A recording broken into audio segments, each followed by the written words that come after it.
People with tracheostomy routinely need clearing their airways. This is done through a process called suctioning.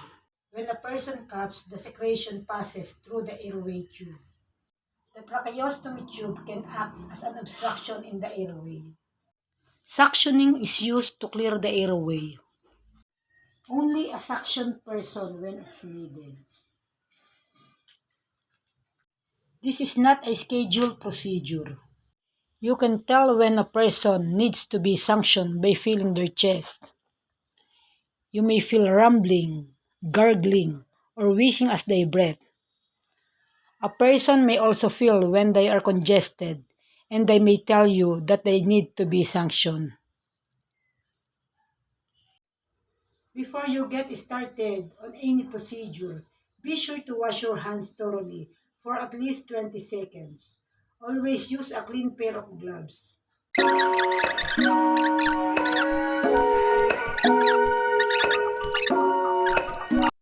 Now, I have no available equipment in my house, so that the equipment you can see is my improvised materials.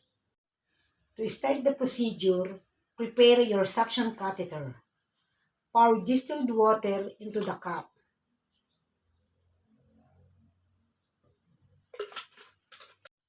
Open the suction catheter package and remove the paper tray to create a clean work area. Do not touch the catheter. Remove the paper. You'll find a pair of sterile gloves. Point the fingers away from you. If you're using a straight catheter, you'll need to have your own sterile glove to perform the procedure. Double glove your dominant hand with a sterile glove.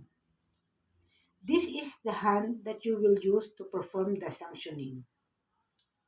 Open the glove from the bottom and be careful not to touch your fingers. If you contaminate your hand or the catheter, do not proceed. Start over with a clean kit.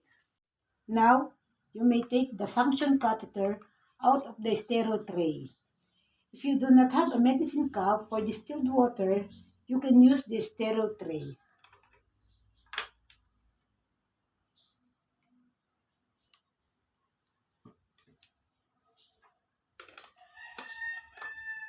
Attach the sterile catheter to the suction hose connected to the machine. Unwrap the hose and move to the person. A helpful tip is keep your hand above your head so you don't contaminate the sterile catheter. When preparing the catheter, hold it like a bow and arrow above your arm. Bend the tip as you are holding it like a pencil. Holding the catheter. Do not hold the catheter under your arm as you may risk contaminating the catheter. Now, I am ready to suction the patient.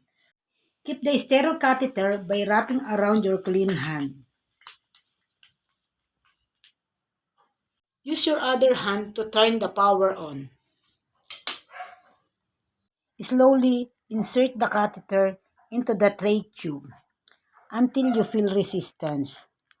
Once you feel resistance, pull the catheter back about 1/8 of an inch.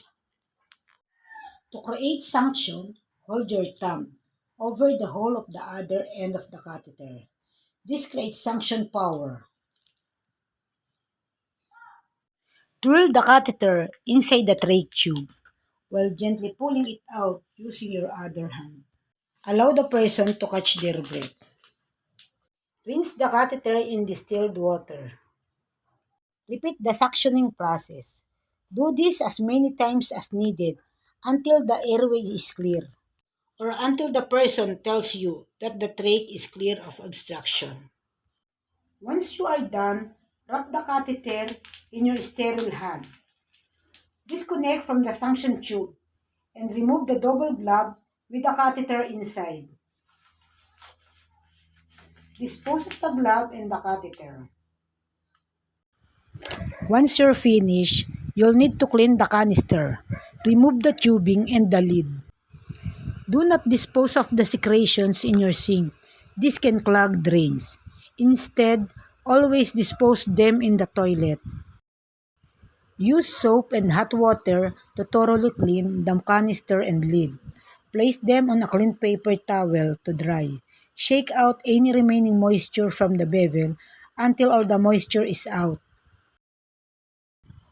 Reset the lid onto the canister and reassemble the suction machine. Place it in the carrying case and reattach the tubes, and you're done.